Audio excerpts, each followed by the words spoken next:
નમસ્કાર બાળ મિત્રો, કેમ છો? જય શ્રી કૃષ્ણ. બાળ મિત્રો, આ લેક્ચરની અંદર આપણે ચેપ્ટર 1 સમય સંખ્યાઓ, જેની અંદર સ્વાધ્યાય 1.1 માં પ્રશ્ન 6 સુધી આપણે જોઈ ગયા હતા. હવે આજે આપણે આગળ વધીએ. Question number 7. એમાં તમને એવું કીધું છે કે 1/3 ગુણ્યા કૌંસમાં 6 ગુણ્યા 4 ના છેદમાં 3 ની 1/3 ગુણ્યા 6 એ કૌંસમાં અને કૌંસની બહાર છે ગુણ્યા 4 ના છેદમાં 3 રીતે ગણતરી આની આ રીતે ગણતરી કયા ગુણધર્મોના ઉપયોગથી કરી શકાય? તો કે તમે જુઓ, એક તો નિશાની છે બેમાં ગુણાકારની, અને તમે જુઓ તો કૌંસમાં 6 અને 4 ના છેદમાં 3 હતા. અહીંયા 1 ના છેદમાં 3 અને 6 ખાલી કૌંસનો ફેરફાર થયો. તો આ જે છે એ તમે ગુણાકારના જૂથના ગુણધર્મોની રીતે દાખલો કરી શકો. ઓકે, બેમાં ખાલી જૂથ બન્યું. આ 6 અને 4 ના છેદમાં 3 નું જૂથ બન્યું હતું. આ 1 ના છેદમાં 3 અને 6 નું જૂથ બન્યું. એટલે ગુણાકારના જૂથના નિયમથી દાખલો ગણી શકાય. ઓકે, ચાલો ત્યારબાદ પ્રશ્ન 8. પ્રશ્ન 8 એવું કહે છે, શું 8 ના છેદમાં 9 એ સંખ્યા -1 પૂર્ણાંક 1 ના છેદમાં 8 નો વ્યસ્ત છે? કેમ અથવા કેમ નહીં? તો 8 ના છેદમાં 9 નો વ્યસ્ત શું થાય? તો કે 9 ના છેદમાં 8 થાય. બરોબર. તો હવે 9 ના છેદમાં 8 ને આપણે મિશ્રમાં ફેરવી શકીએ કે ના ફેરવી શકીએ? તો શું થાય? 1 પૂર્ણાંક 1 ના છેદમાં 8 થાય. પણ આપણને રકમમાં શું કીધું છે? -1 પૂર્ણાંક 1 ના છેદમાં 8 કીધું છે. તો એ લખી શકાય કે ના, 8 ના છેદમાં 9 નો વ્યસ્ત -1 પૂર્ણાંક 1 ના છેદમાં 8 નથી. ઓકે, આ તમારો જવાબ. તો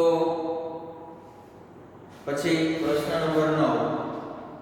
કારણ કે વ્યસ્તમાં નિશાની બદલેલી ને, વ્યસ્તમાં ખાલી અંશ અને છેદ બદલે, નિશાની તો એ છે. વિરોધીમાં બે બદલે, બરોબર? વિરોધીમાં આ નિશાની બદલે, એમાં ઓલું ન બદલે, અંશ અને છેદ. ઓકે, ચાલો. પછી છે, શું 0.3 એ 3 પૂર્ણાંક 1 ના છેદમાં 3 નો વ્યસ્ત છે? તો જો પહેલા તો 0.3 બરાબર શું થાય? 3 ના છેદમાં 10 થાય. બરોબર. નો વ્યસ્ત બરાબર 10 ના છેદમાં 3. હવે આને તમે મિશ્રણમાં ફેરવો તો 3 પૂર્ણાંક 1 ના છેદમાં 3 આવ્યું. તો કે હા, તો આનો જવાબ આવશે હા, 0.3 એ 3 પૂર્ણાંક 1 નો વ્યસ્ત. ઓકે, ત્યારબાદ પ્રશ્ન 10 લખો.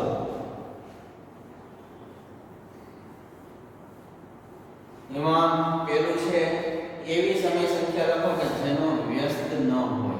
તો કે 0.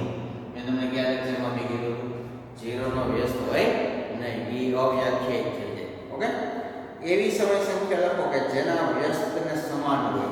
તો 1 અને -1 બંનેનો વ્યસ્ત ઈ જ આવે.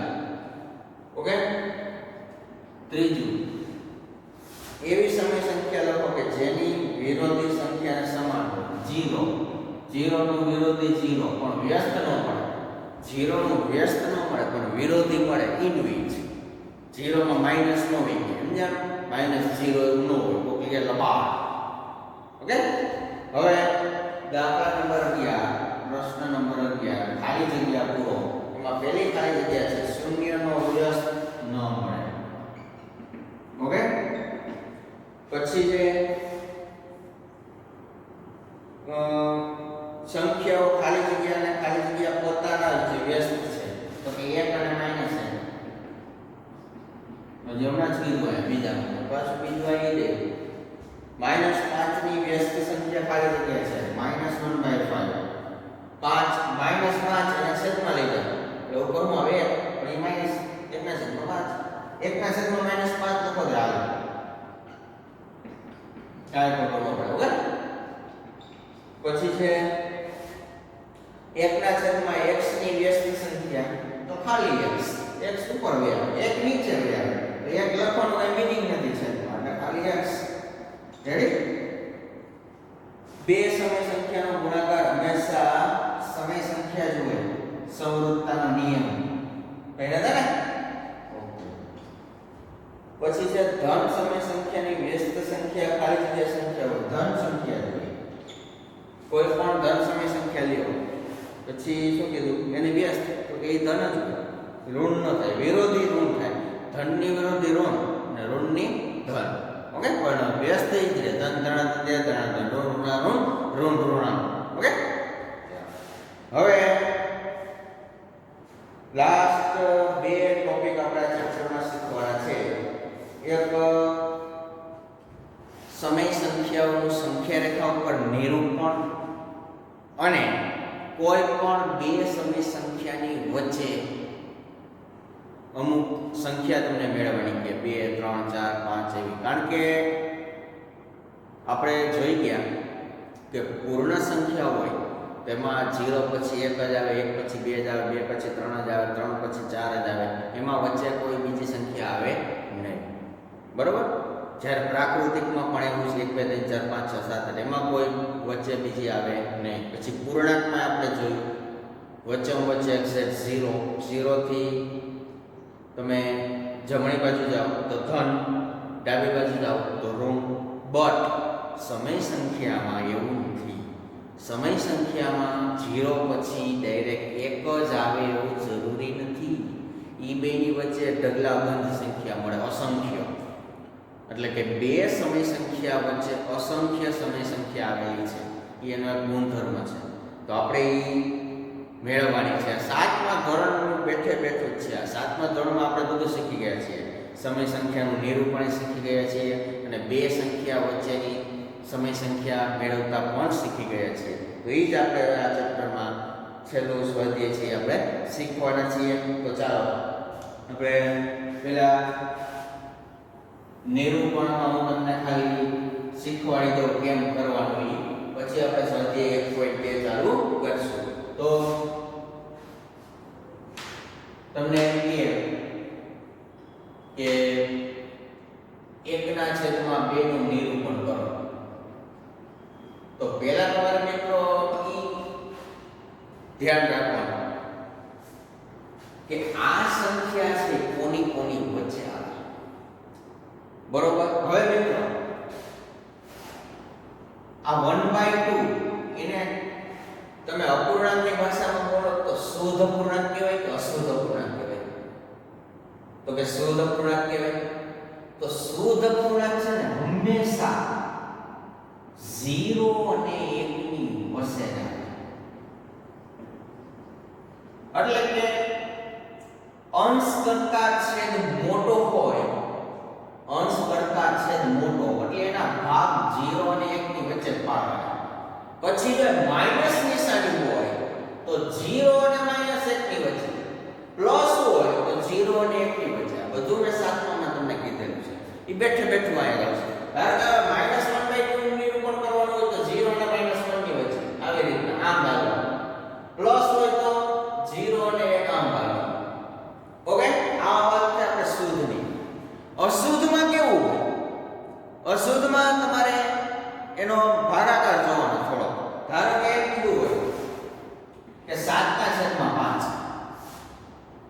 તો હવે 0 અને 1 ની વચ્ચે ન આવે, આગળ આવશે. તમે 1 અને 2 આવે, 2 અને 3 આવે, 3 અને 4 આવે, તો શું કરવાનું તમારે? 5 નો ફળિયો બોલવાનો. 5 × 5 5 = 10 વધી ગયા 7 કરતા. તો 5 × 5 ભાગાકાર પહેલા તો 1 અને 2 ની વચ્ચે. હવે માઈનસ હોય આ તો -1 અને -2 ની વચ્ચે. સમજ પડે તો હું કહું છું. અને જો આમ ડાયરેક્ટ ન ખબર પડે તો મિશ્રમાં ફેરવી લેવાનું. મિશ્રમાં ફેરવી લ્યો એટલે તમને ખબર પડી જાય કે કોની કોની વચ્ચે આવે. અને મિશ્રમાં કેમ ફેરવાનું આવે? 1 × 2/5. હવે કોણ આવ્યું પેલા? 1 અને 2 ની વચ્ચે. આ જે હોય ને એના પછી એના 2 ની વચ્ચે ભાગ પાડી નાખો. હવે એ ભાગ પાડવાનો કેમ કરવાનો મિત્રો? તો કે છેદમાં જેટલા હોય ને એટલા ભાગ પાડવાના. છેદમાં 5 હોય તો 1 અને 2 ની વચ્ચે 5 ભાગ પાડવાના. છેદમાં 7 હોય તો 1 અને 2 ની વચ્ચે 7 ભાગ પાડવાના. બસ આટલું જ છે નિરૂપણ કરવાનું. રેડી? આવડી જશે 100%? ઓકે, ચાલો, થેન્ક યુ. હવે આપણે સમય સંખ્યા મેળવતા શીખવાનું છે. કોઈ પણ બે સંખ્યા આપેલી હોય એની વચ્ચે તમને 5 કે 6 કે 7 કે 8 કે 10 કે ગમે તે, તો એના માટે શું કરવાનું? એના માટે ધારો કે તમને એવું કીધું છે 1/2 અને 2/3 આ બેની વચ્ચેની ત્રણ સમય સંખ્યા મેળવો. કેટલી? ત્રણ સમય સંખ્યા. તો પહેલા તો છે ને બેના છેદ સમાન હોવા જોઈએ, એ ટાર્ગેટ રાખવાનો. બે સંખ્યાઓના છેદ સમાન હોય એવું આપણે કરવાનું. તો આ તો છેદ સમાન નથી. ઓકે, તો લસા લઈને સમાન કરી દેવાના. તો આ બેનો લસા 6 થાય. કેટલો? તો આ મારે 6 કરવો તો 3 વડે ગુણવો પડે. એટલે કે આ સંખ્યા છે જે 3 ના છેદમાં 6, 2 તેરી 6, 1 તેરી 3. આને મારે 2 વડે ગુણવો પડે. એટલે આ 3 દુ 6, 2 2 4. હવે જો બે સંખ્યાના છેદ સરખા થઈ ગયા. બરોબર. હવે આપણે કેટલી સંખ્યા મેળવવાની છે? 3. તો 3 ને 4 ની વચ્ચે તો કોઈ ગેપ નથી. 3 પછી સીધા 4 જ આવે. બરોબર. તો હવે તમારે શું કરવાનું? જેટલી સંખ્યા મેળવવાની હોય એના કરતા એક વધુ. કેટલી કરવાની? 3. તો 3 ને 1 4 અને 4 વડે ગુણી દો ઉપર નીચે. તો આમ થઈ જાય 12/24. આમ થઈ જાય 13/24. હવે તમે જો 12 અને 16 ની વચ્ચે 3 નો ગેપ થઈ ગયો. એ ત્રણ સમય સંખ્યા મળી ગઈ. 12 પછી કોણ આવે? 13. 13/24, 14/24, 15/24. લ્યો. અને જો ક્યારેક એવું હોય તમે લસા લ્યો ને તો એની વચ્ચે ગેપ મળી જતો હોય તો પછી આગળ આવું કરવાની જરૂર નથી. સમજ પડી? આ તો ગેપ નહોતો હજી 3 અને 4 ની વચ્ચે, એટલે આપણે આ કરવું પડ્યું. પણ ક્યારેક એવી રકમ આવી જાય ને અને લસા લ્યો ને તમે લસા લઈને ઉપર ગેપ મળી જતો હોય ને તો પછી આગળ કરવાનું નહીં. અને એવું જરૂરી જ નથી કે 3 સમય સંખ્યા હોય એટલે 4 વડે જ ગુણવાનું. તમે ગમે એટલા વડે ગુણી શકો. 3 કરતા વધુ હોવો જોઈએ. ઓલું જો 3 કીધું હોય ને તમે 4 વડે ગુણો એટલે પરફેક્ટ વચ્ચે 3 જ ગેપ મળે. હવે તમે એને 4 વડે ગુણો તો ગેપ વધી જાય. પણ એ કઈ નડે નહીં. તો આપણે ગમે તે લખી નાખવાનું. ઓકે? ભાઈ એવું કોણ કરે? 3 કીધું એટલે શેર જ વડે ગુણવાનું. શેર કીધું 5 વડે જ ગુણવાનું. 100 કીધું 60 વડે જ ગુણવાનું. 60 કીધું 60 વડે જ ગુણવાનું. 9 એટલે 10 વડે જ ગુણવાનું. એવું કોણ વધારે કરે મગજ મારી? કા? તો પછી ચાલો. તો હવે આપણે સ્વાધ્યાય નંબર 1.2 એની શરૂઆત કરશું. ચાલો. તો સ્વાધ્યાય 1.2 એનો પહેલો પ્રશ્ન છે નીચે આપેલ સંખ્યાઓનું સંખ્યા રેખા ઉપર નિરૂપણ કરો. એમાં હું બે ની કરાવું, કોઈ એક જ કરાવીશ. તો બે ની તમને આપું છું. ઓકે? એની રકમ આપી છે 7/4. તો આ અશુદ્ધ ધન કોની કોની વચ્ચે આવે? 1 અને 2 ની વચ્ચે આવશે. જો આને તમે મિશ્રણમાં ફેરવો 4 4 ને 3 7 ના છેદમાં 4. 1 અને 2 ની વચ્ચે શેર ભાગ પાડી દેવાનો. ગયો પૂરું. ઓકે? ચાલો. હવે બીજી આપણે કરશું -5/6. તો માઈનસ એટલે આમ આવું પડશે. હવે કોની કોની વચ્ચે આવે? તો કે 0 અને -1 ની વચ્ચે આવે કે નહીં? શુદ્ધ છે જો. ઓકે? તો શું કરવાનું તમારે? 0 અને -1 ની વચ્ચે 6 ભાગ પાડવાના. કેટલા? 6. તો 1 2 3 4 5 ના 6. અહીંથી કઈ આવે? 1 2 3 4 5 6 ભાગ થઈ ગયા કમ્પ્લીટ. હવે 0 પછી -1 એટલે -1/6, -2/6, -3/6, -4/6, -5/6. અને આ એક્ચ્યુઅલી -6/6 હોય. તો -6/6 એટલે -1 થયું. 6 6 ઉડી જાય. ઓકે? હવે -5/6 છે ને મોટો રાઉન્ડ કરી દો. આ તો બરો નિરૂપણ થઈ ગયું. રેડી? હવે બીજો પ્રશ્ન છે ઈ પણ તમારે જ કરવાનો છે.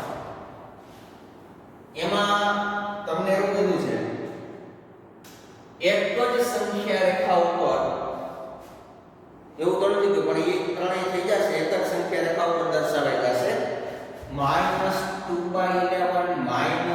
-5/11 ને -9/11.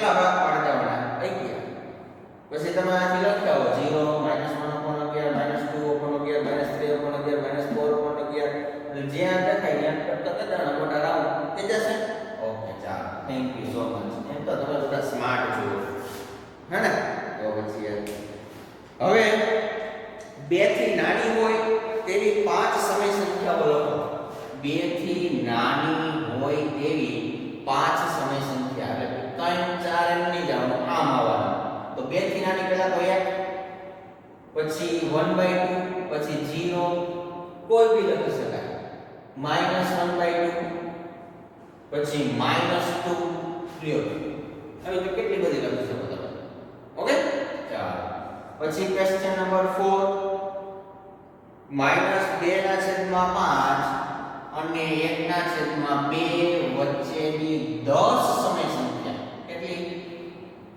10 તો પહેલા આપણો ટાર્ગેટ છેદ સમાન કરવાનો તો ચાલો કરીએ લસા 10 આવશે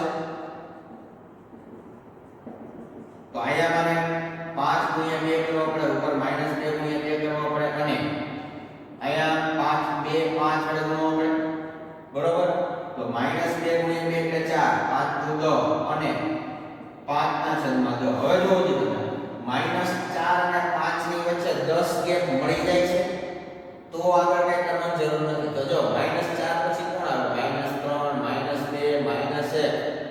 0 1 2 3 અને 4 નો થયા 8 જ છે જો 8 નો ગેપ જ છે તો હવે તમારે ગણવું પડશે હવે તમે ગમે એટલા વડે ગણી દેશો કારણ કે 8 નો ગેપ તો છે એટલે હવે તમે 11 વડે ના ગણો તો ચાલે અને 11 વડે ગણવું તો કઈ વાંધો નથી બરોબર આપણે 10 છે તો 11 વડે ગણીએ ચાલો હવે શું કરવાનું -4 * 11 છેદમાં 10 * 11 અને 5 * 11 છેદમાં 10 * 11 તો -4 * 11 એટલે -44 છેદમાં 110 અને 55 છેદમાં 110 હવે તમને 10 મળી જાય જો -44 થી 55 એટલે કેટલી બધી પડે અસંખ્ય અઢળક પડે અસંખ્ય ના મળે પણ અઢળક પડે -44 થી ચાલુ કરવાનું એના પછી -43 -42 -41 0 કોઈ પણ લઈ શકાય ઓકે તો હવે લખવાનું આ -2/5 અને 1/2 વચ્ચેની 10 સમય સંખ્યાઓ હા તે -43 થી ચાલુ કરીએ 43/110 -43/110 પછી -35/110 પછી -15/110 પછી -1/110 પછી એકાદી 0 આવે તેની વચ્ચે એટલે માઈનસ અને પ્લસ એની વચ્ચે 0 આવે 1/110 પછી 22/110 પછી 33/110 44/110 લ્યો 1 2 3 4 5 6 7 8 9 રેડી ઉપલા તો ધ્યાન રાખવાનું તમારે -44 55 ની નીચે તો બધા 110 જ આવશે ઓકે નેક્સ્ટ પાંચમો પણ તમારે ગણવાનો થશે 3 પાંચમામાં પણ તમારે 3 ગણવાના છે આવી જ રીતે ઓકે ક્વેશ્ચન 5 આખો હોમવર્કમાં નો આપણે ત્યાં નો સમજ પડે ત્યાં મને કોન્ટેક્ટ કરીને પૂછવાની છૂટ એવું નથી કે મેં તમને આપી દીધા એટલે તમારે ગણિત લેવાના ન ખબર પડે ત્યાં બે ધડક બે ફ્રેન્ક પૂછી લેવાની છૂટ ગમે ત્યાં કોન્ટેક્ટ કરીને ઓકે ચાલો પછી છે -2 થી મોટી હોય તેવી 5 સમય સંખ્યા લખો -2 થી મોટી તો -2 થી મોટી -1 0 1 2 3 ગમે આ બધી સમય સંખ્યાઓ છે જ અને અપૂર્ણાંક વાળી લખવી તો બી ચાલે -1/2 0 1/2 3/2 એવી રીતના 5/2 ઓકે હવે જોઈએ લાસ્ટ ક્વેશ્ચન 3/5 અને 3/4 વચ્ચેની 10 સમય સંખ્યાઓ એટલે 10 તો ચાલો આ લસા 20 લસા કરવો જોઈએ છેદ સરખા કરવાનો અહીંયા કેટલા વડે ગુણવાના 4 ના કેટલા વડે ગુણવાના 5 ઓકે 4 તેરી 12 12/20 અને 15/20. જો હજી ભેગું નહીં થાય 10 કીધી છે પણ એ 12 13 14 15 3 જ મળે છે. તો હવે પાછું 10 છે તો 11 વડે ગુણી દઈએ. તો 12/20 ગુણ્યા 11 ગુણ્યા 11 અને 15 ગુણ્યા 11 છેદમાં 20 ગુણ્યા 11. 12 ગુણ્યા 11 કરો તો 132 ના છેદમાં 220 અને 15 ગુણ્યા 11 એટલે 165 ના છેદમાં 220. તો હવે આ મે લખવાની આ મેઇન ઓકે જેની 10 સમય સંખ્યાઓ હાલો ગમે લખી શકશો ને 132 થી ચાલુ કરવાનું એના પછી 133 134 135 136 137 138 139 140 એમ લાઈનમાં લખીને બધા આવે. એવું જરૂર નથી કે બધી આવી જ જવી જોઈએ 150 વાળી આવી જ જવી જોઈએ 164 આવી જ જવી એવું કઈ જરૂરી નથી. પણ આ બેની વચ્ચે હોવો જોઈએ 132 165 ની વચ્ચે ગમે 10 લખી શકાય. એ બધાના છેદમાં 220 રાખવાના. તો એ તમે લખી નાખજો ઓકે. ચાલો તો અહીંયા આ ચેપ્ટર ને આપણે પૂર્ણાહુતિ જાહેર કરીએ છીએ ઓકે. ત્યાં હવે આ ચેપ્ટર આપણું પૂર્ણ થાય છે ઓકે. નેક્સ્ટ વિડિયોની અંદર આપણે નવું ચેપ્ટર લઈને પાંચમું ચેપ્ટર જે છે એ છેલ્લું ચેપ્ટર છે આ સિલેબસનું એ લઈને આવશું. ત્યાં સુધી આપણે રજા લઈએ.